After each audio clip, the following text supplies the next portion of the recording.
And we're back for game 3 of this best of 3 between ROOTMinigun and EgIdrA. It is tied at 1-1, and in the lower left-hand corner we have the green Zerg EgIdrA. In the upper right-hand corner we have the blue Protoss ROOTMinigun. In the first game we saw ROOTMinigun on Teldarum Altar go for a 6-7 gate Blink Stalker gateway play and really carve EgIdrA up pretty good with force fields. In the second game, we saw him do a DT expand into a very similar build, but EgIdrA, with the force of Hydralisks and with better micro this time, was able to hold Minigun off and then basically just move into his base and win. With me here again on game 3 is vVvTime. He is a Grandmaster player on the ladder. He is currently ranked around 90th. And is a member of vVv. What does vVv stand for, and can you tell me a little bit about the clan? It stands for Vision, Valor, Victory. They mostly had console games, and then with StarCraft 2 they saw it blowing up, so they decided to pick up a team, and I was on the team that they decided to pick up. And we got a couple of good players. We have myself, Angry, who's a Terran player. We've got Titan, who's a Zerg player. We just picked up Ruff, who's another Terran player, and we got another Zerg player, Rigid, but he is like completely inactive right now. And I do, Titan is a player that I've actually watched quite a bit of, a Zerg player that I find pretty impressive and someone who I like to learn from. I do play Zerg, and Time, of course, plays Protoss. We can see that EgIdrA is taking a pool here, pool first, and then he's sending the traditional 2 drones down to try to get this hatchery down. Minigun has not before used a pylon block. Instead, he's just annoyingly run this probe in circles, making EgIdrA take the time. He does throw a pylon block down this time.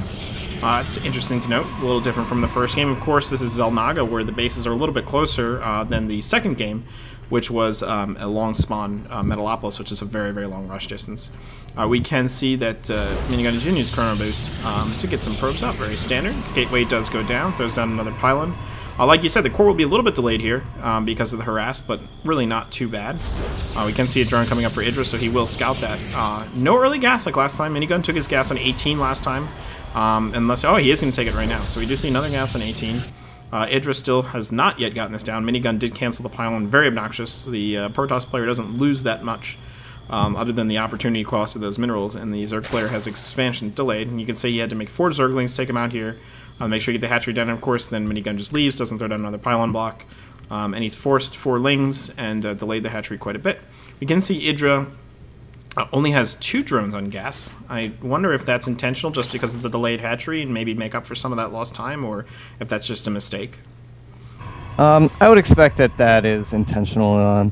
It's probably just based on when he feels like he needs to get metabolic boost out, and you get a little bit extra minerals by only have 2 on gas. And perhaps knowing the pylon block would delay the cyber core a little bit, he knows he doesn't need speed quite as quickly, and we can see that Minigun is chrono boosting out a sentry here, which is going to tell EgIdrA a lot when his drone sees that come out.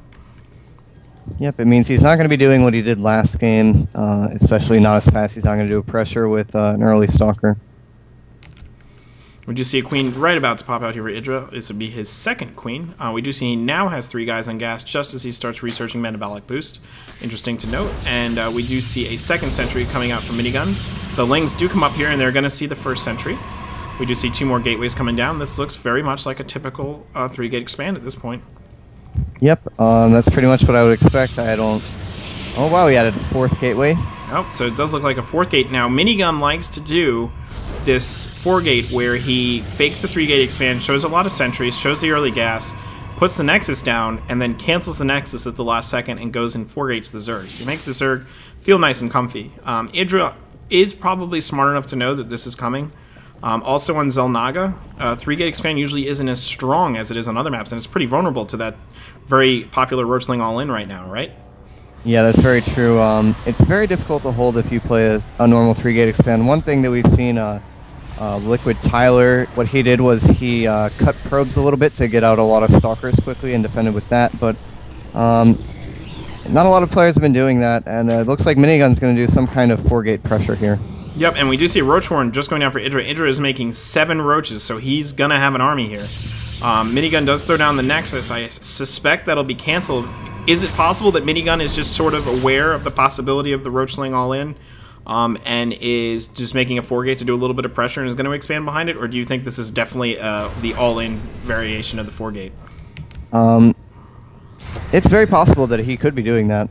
Kiwikaki does that all the time. He almost always goes 4-gate expand, and Tasteless and Artosis are always like, oh, he's going to cancel the Nexus, and then it finishes, and they're like, oh man, we look so dumb, he's just doing a 4-gate. We do see the proxy pylon going down. EgIdrA has quite the army down here, though. He's 16 lings on the way. He's got, looks like about 8 roaches out already. We do see the force fields cutting it off. The lings are going to poke around here, maybe try and get at that pylon. The pylon location is quite good. It's hard for the lings to get in there and quickly snipe it. And of course, he can warp units in pretty quickly. We do see Minigun looks like he's turned around and going home. And the lings and the roaches are coming up here. The Nexus hasn't quite yet been cancelled, and he's throwing down a pylon down up here, so it appears that this really is an expansion build, and he's abandoning any sort of rush. We can see, oh, the sentries are going to get surrounded here. Even if he doesn't get the sentries, he's forcing him to use those precious, precious force fields that he's going to need in just a second when these roaches and lings get up here. We can see the lings doing quite a bit of damage. The roaches are blocked out for now, but they will get up there eventually. EgIdrA is continually producing lings, not even making drones, sending everything up here. It looks like he's trying to all-in off 2 base with Roach Ling here and end the game right now. We can see the lings getting up here. The sentries are running very, very low on energy, are starting to get picked off. The 3 roaches up here poking at the stalkers. These 2 roaches down here getting hurt by the zealots, but this army is quickly dwindling to that of just sentry and stalker, which against all these zerglings is not going to do so well. You can see that sentry after sentry is going down. I think that Minigun has successfully held this off, and he had absolutely incredible force field micro from all the way back at EgIdRA's base where he blocked the roaches in so he could get away with his sentries, to a little bit right outside of his base so his sentries didn't get surrounded, and then later cutting off those roaches, and then even at the end just delaying the roaches a little bit more to get out more units with those 4-gate. And very efficient force fields too. You notice a lot of his force fields, they never overlap. He uses pretty much the minimum number necessary, and really makes great use of that sentry energy, which for Protoss is really sort of like a resource, especially when you do a build like this. Yeah, I think EgIdRA committed too much there. We can see that he's behind now. He's behind on drones. He's behind in the supply count. And Minigun's looking really good here. And we look at the units lost tab, we can see that EgIdRA has lost over 2,000 worth of resources, whereas Minigun's only lost about 1,008 units. So despite taking the damage to the sentries and having to use those force fields, holding that push from EgIdRA has really put him quite far ahead in the game. We can see a robotics facility is about to finish. He has a cannon going down as well, and ground weapons level 1. EgIdRA did take a pretty quick third here. He is obviously going to be behind because all those lings he made that really didn't do much of anything except pick off a few sentries and force some force fields. Although he did come sort of close to breaking it, it's just Minigun's clutch force field saved the day.